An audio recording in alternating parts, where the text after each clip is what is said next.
Coming to you straight from the Rio Grande and beyond.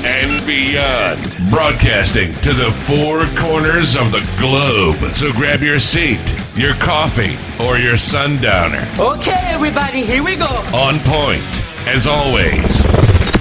This is Gloves Off. Gloves Off. Hey, guys.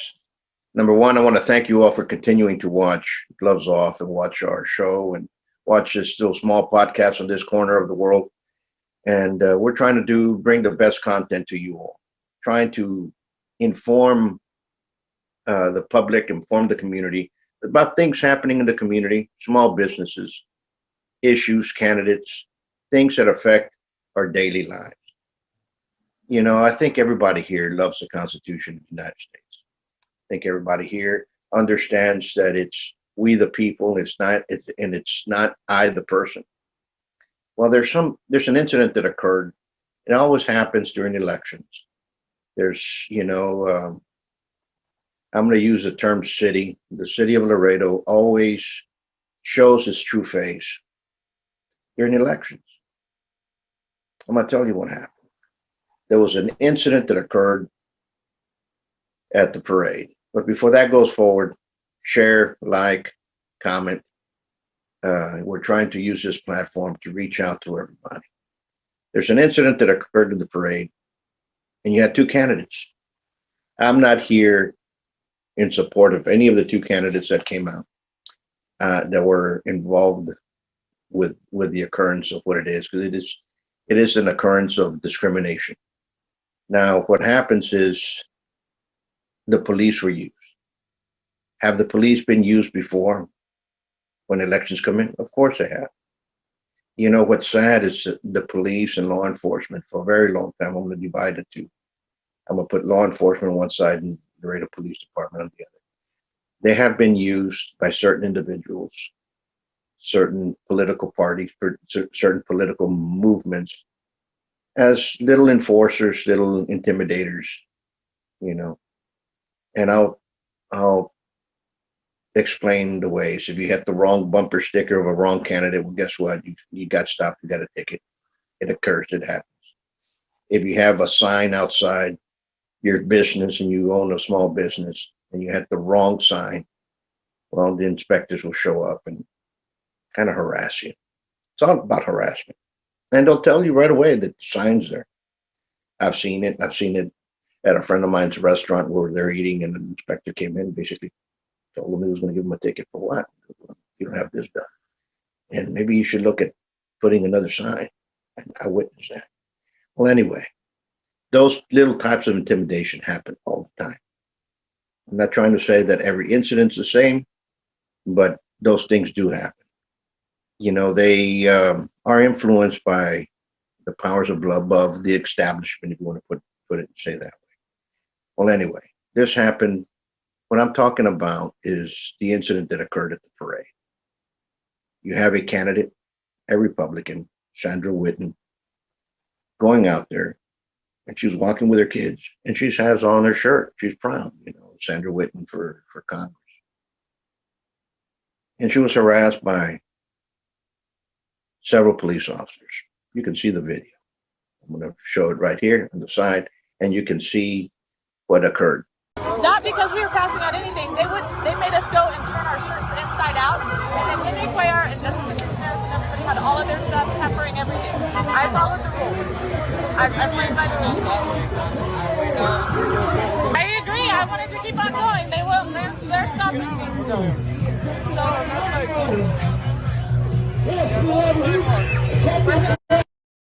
Thank you very much. Well, hey y'all. It appears that the WBCA is at it again. They're limiting people's First Amendment rights. We are working along a public street. We were doing what we were allowed to do 2 years ago. We're not allowed to have a political float, so we didn't have a political float. We were literally walking along down the street. We were talking to people, and all of a sudden they showed up with about 3 or 4 police officers and told me that I was not allowed to do this. So yet again, we are being silenced. We're being told we cannot be a part. I said, look, I won't pass anything out then. I'll just walk along the parade route because that's not against the law. They actually just moved a crowd and made us leave. Yeah, WBCA is silencing people yet again. Awfully funny. P.S. Jessica Cisneros' people were around. They're not being silenced again. It's awfully funny how I'm the threat. I'm the threat. I'm the threat of the left, and I'm the threat of the right. They refusing. They literally just kicked us out of the parade. Now, we were not doing anything wrong. We weren't even. He's like, you can't tell people to vote for you. I said, I haven't told anybody to vote for me. In fact, I just said we're place number 5 on the Republican ballot. That was it. We had supporters coming up to us. We were actually standing near the Border Patrol. The Border Patrol was giving us thumbs up. The other members of like the military communities and things like that were giving us thumbs up. But again, the WBCA entity is now saying, nope, you can't exercise your First Amendment rights to walk on a public street. This is not a private event. That's the best part. It's not a private event, and I'm yet again being told I cannot be here. Now, was it wrong for her to be out there? She was not. She admitted that she was not pushing cards. She was not pushing information. Somebody just told her, "I'm going to vote for you," and she says, "I'm number 5 on the ballot." You know, that's freedom of speech, freedom of expression. That's our constitutional right. The city does not belong to any public place. It's a public parade. It's open to the public. It's not closed off. She was not out there pushing pamphlets. Okay? Well, guess what? At the same time, you have another candidate, Jessica Cisneros, who's running on the Democrat side. She's out there with videos, actually pushing herself, pushing pamphlets, giving out pamphlets to the people. Was she approached by the police? Was she harassed? No, she wasn't. Not that we know about. Hi everyone, we're here this morning at the WBCA parade talking to voters, letting them make sure that they know when voting is. We have a phone bank later today at 11. We have a block walk at 2 p.m. at our offices both here in here in Laredo and San Antonio. I really hope you can make it. We're about 10 days out from the election. We need all the help we can get, and we need you. Thank you. Right, if we're wrong, let's bring it out. What I'm saying is, what's good for the goose is good for the gander. And what we need to understand is that the police have been manipulated for a very long time to kind of harass people into voting a different way. Has this happened before? Yes, it has. Before, it used to happen. You know, I'm going to say the deputies of Webb County were used in that format. In the last several years with this sheriff, Martin Cuellar, I have not seen that intimidation of deputies towards people. But yet sheriffs before, that guess what? The deputies were used in that fashion as well. Building inspectors were used in the past. I don't know if they're used now. And I can attest to that. I can even tell you an incident that we had. You know, people, the government, our local government, it's acting more like the mob, the mafia, by intimidation than anything else. I used to have invested interest in a property that was in McPherson. I took the city to court because a building inspector from the city went out there, removed the people that we were supporting, those candidate signs, put his own there, and then gives me a ticket of $450. All right. The city dropped the case. It was a federal case. They found out that we had enough witnesses to cover for that. That's what I'm talking about. All right. That type of intimidation is not what this country was built upon. On the contrary. But what happens? people kind of shut themselves out. Don't do this. They don't vote. That's why people don't vote in Webb County, people. They say people are not going out there to vote. It's not. It's slow. Why? Because they're tired of the political nonsense, the political intimidations.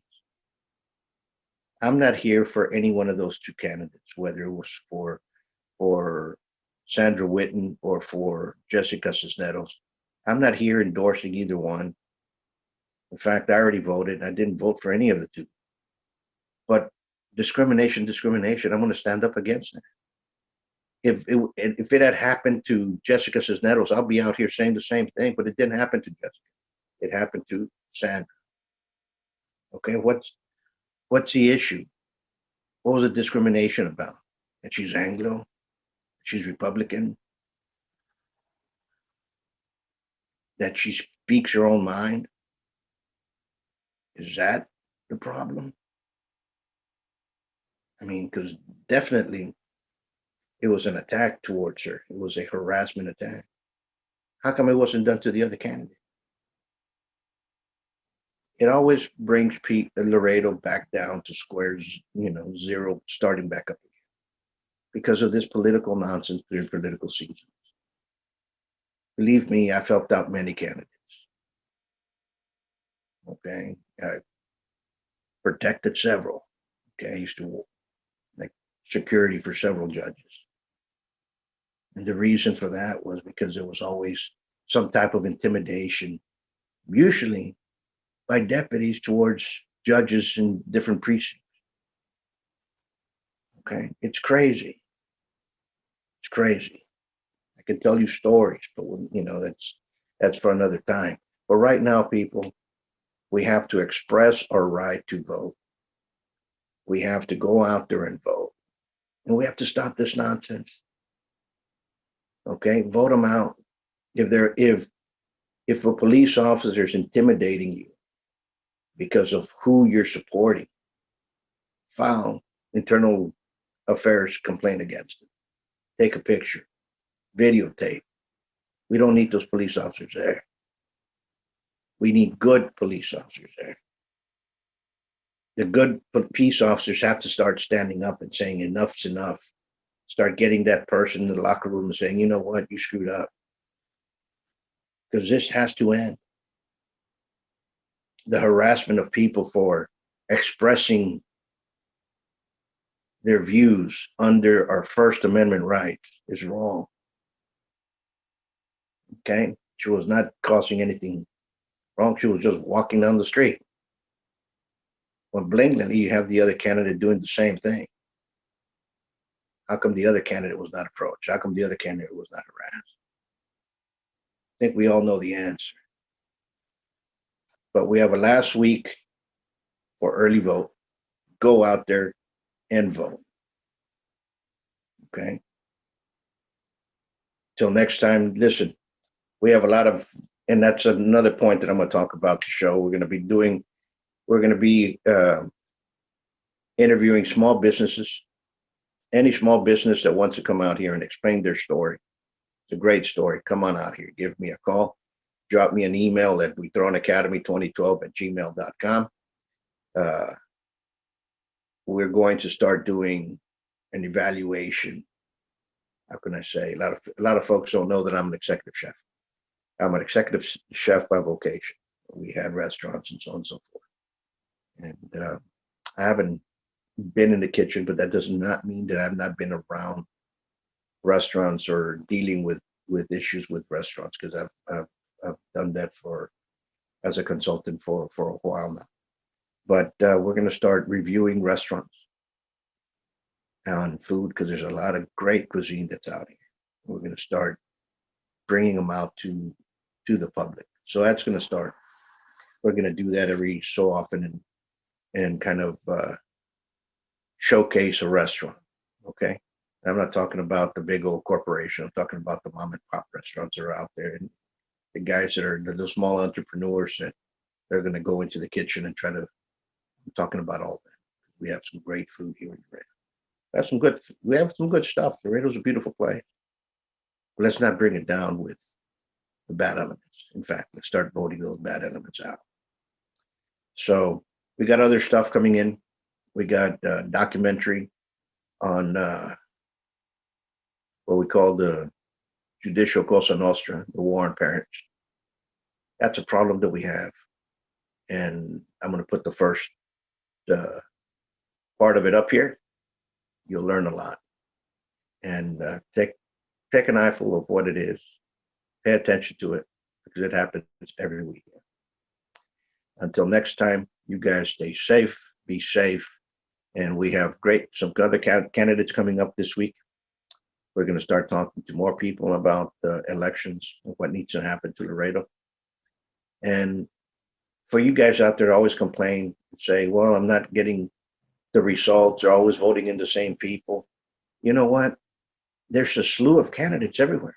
There's a candidate that fits your mindset, your personality right now on the ballot. I guarantee, on both sides, whether it's Republican or Democrat. And some great people out there, some great people that are running for the care of the community. Get to know them, research them, talk to them. You want to get involved with a campaign, call them up and say, I want to help you. You want to become a polling judge, go to the elections office and say, you know what, that I want to get involved with that. That's what we need. I could care less whether it's a Republican or a Democrat that's running. I really could care less. I'm going to vote for the person. I'm going to research the one that best fits our community and what our community needs. Okay, I'm not going to go out there and vote straight ticket one side or the other. That's the most stupidest thing I've ever heard of. But I'm going to look at each and individual, find out what they've done, talk to them, and then make them a decision. That's what it's about. Other than that, you got one week left for early vote. Today you can't vote because it's President's Day, but tomorrow you can. If you're in the there's several polling places you can go out and vote. But other than that, it's easy. People are afraid of the computer. It's not. It's very easy. It's very user friendly, and technology is moving forward. So it's safe. Until next time, much peace. You all stay safe, and we'll see you soon.